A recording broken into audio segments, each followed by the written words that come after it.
Good evening, this is the Oscar expert here, and it's time to review Avatar: The Way of Water. You know what this movie is, you know who directed it. It takes place 1 year after Avatar 1. Jake and Neytiri now have a family, but the evil human Earth people are coming to destroy their planet again, and this time they want to capture Jake specifically. They're very mad at him. So the family flees their forest place and they go to a water place, and there they have to assimilate to the ways of that land and you know, of course, the way of water. I was really excited for this movie because I remember there being a streak in the early 2000s, you know, Avatar definitely kind of kicking it off, but then with movies like Hugo, Life of Pi, and Gravity, it felt like big name heavyweight directors were taking on visual effects in ways that were designed to immerse beyond just more action and explosions. And while today is not devoid of films with interesting uses of visual effects, it seems like the highest budget projects are often the dullest. Kind of looking at Disney here, whose films can be loaded with visual effects, but they can seem a little bit muddy and rushed. And with The Way of Water, you know that James Cameron put in over a decade's worth of new technological development. And really, when you watch this movie, it's clear that they're not taking any shortcuts. Everything looks like it is operating at the height of all technology that we have to offer right now. It is colorful and bright, immersive, and above all, beautiful and wondrous, especially the underwater stuff. It's really spectacular and worth seeing in a theater just for that alone. So here's my experience with this movie. During the first maybe 35 minutes, I was like, I'm kind of watching Avatar 1. They're in Pandora. They're fighting the bad military people who want to destroy the environment because they're just very evil. You know, I've seen this before. The visual spectacularness, it was there in every frame. It's just the movie didn't feel like it was kind of stopping to appreciate that because you're kind of lost in like the action and the combat that's going on. And for me, when I go to a movie like this, I'm looking for the awe and the wonder. That's really what the trailers leading up to this movie were trying to capture. But once they leave Pandora and they go to this new waterland, that is where the spectacle and the beauty really kicks in. And honestly, it looks pretty breathtaking. All the underwater shit is remarkable. The visuals are so beautiful and so unlike anything I've seen. It had me tearing up at parts. And in this section of the movie, it really slows down, and it's really about these characters getting to know their environment and learning about all the new creatures and like how to ride new things and trying to make peace with the people who live there. But obviously the action has to kick back into gear at some point. And you know, the military guys are gonna have to come back. And I was like, yeah, that's gonna happen no matter what. But really, what surprised me was how much I enjoyed most of the last action-packed hour of this film. The last entire hour is really just one big extended action scene. And I would say this is divided into two halves. There's, you know, the first half is during the day, the second half is during the night. Second half is more intimate. There's more stuff going on with the characters. But for me, it really was this first half that I was like riveted by. I felt like the action was actually really creative, and being on the water with the sea creatures involved was just fun, exciting, and visually just really amazing. There are a lot of cheer-worthy moments in this final act. It didn't just feel like a blur of stuff going on. I found it pretty easy to follow the action and the characters. But then, you know, as is necessary, I think, in this story, it starts to look at the characters more and try to hit home that family bond. The stakes do get higher here. However, the visuals in this scene were far less interesting for me. Not just because it was set at night. There are a lot of really beautiful nighttime moments in this film where the things are glowing and they look very nice. But it did this thing that I don't really like, where at the end of the movie, there's like fire burning everywhere. And I just find that kind of visual to be less interesting than everything else in the movie. As many have mentioned, this movie does similar Titanic things where there's like a sinking ship aspect and characters are swimming through like the ship. And this just kind of felt like things I've seen before, and I didn't really need it that much.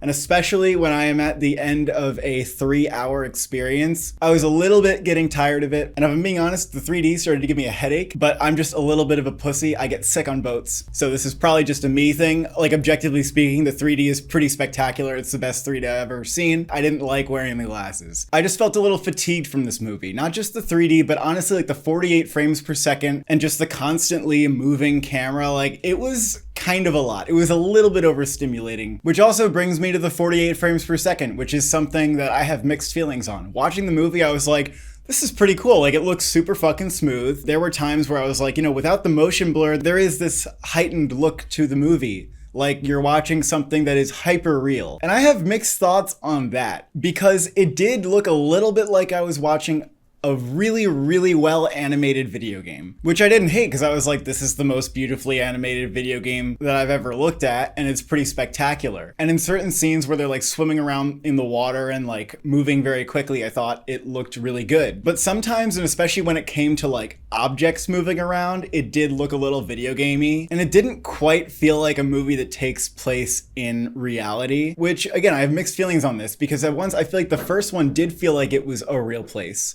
This one feels like it's almost a real place, but it's just a little bit more of a video game place. And while the visuals in this one, in many ways, are more beautiful, they feel a little less like reality. In some ways, again, that's like this interesting heightened reality that I'm looking at with this movie. But I don't know if I wanted it to feel like that or not. I would be curious if I saw this in 24 frames per second and enjoyed it more. A couple of really impressive things about the visual effects here was the lighting on the characters' faces, and especially like the water effects and how these characters look when like they arise out of the water and the water's dripping down their face. That felt like shit that was so impressive. I haven't seen anything like it. So the characters I thought were fine. I can see where this movie is trying to meet the complaints of people who felt like the first was not emotionally compelling or memorable with the story, in that this one is very focused on this familial bond, and it does go for like some moments that I think will get people really, worked up by the end of the movie. I just didn't connect that deeply with it where I really was emotionally invested. The themes about like family and home, your family is home. Home is where family, it's like, yeah, I know. The protagonist of this movie, if you had to pin one, is probably like the middle child in this family, and he just felt very undistinct. In the way that Jake Sully feels indistinct as well, and did in the first film. The older brother also feels indistinct. Like, I didn't think that they had any interesting personality traits, if you know what I mean. And for me, that's really key, is feeling like I can connect deeply with characters in a movie. And I just connected with them more in a surface level way. I also felt like Zoe Saldana's character was reduced to this, like, motherly role where everything she does stems from her being like a protective mother. And I wanted to see a little bit more of her. Maybe in the sequels we'll get a little bit more focus on her, but I still think she's like the best performer in this cast. There is one human character named Spider who I thought was a weak link in the cast. I didn't like enjoy cutting back to him that much, and I would say the same for like the villains in the movie, because they're very one-dimensional, and one of them's literally like, oh, if they can destroy us, they'll see us in hell. And it's like, you think you're bad. You know that what you're doing like puts you in hell. You just like know that you're a bad guy. You're not even an interesting enough villain where you think that you're doing the right thing, I guess. And there are people who have said like, oh, we see the other side to this villain. And I'm like, I may have missed something. I honestly may have missed something because I did not see that at all. But this actor who plays Spider is kind of just like, and sometimes the dialogue in this movie is weak too. There was one time where he was like, it's not always nice knowing who your dad is.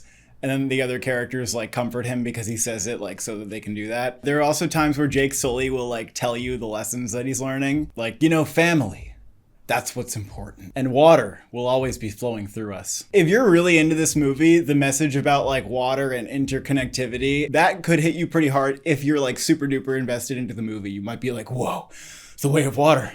It's about life, and it's always evolving, and love is always there, and it's all around us all the time. I don't know if I'm in the minority here, but I feel like the first one was more compelling on a story level for me, not because it's more original or anything, but just because there was this strong momentum to it where Jake Sully keeps having to like dip back under to go back into the world and keep developing his relationships with the people in that world, and he has this romance blossoming with Neytiri, and then she's gonna find out that like he's betraying her, and then he's like, I didn't betray you, I actually really like it. Like, all that stuff, as cliche as it is, I still felt more connected to the story momentum.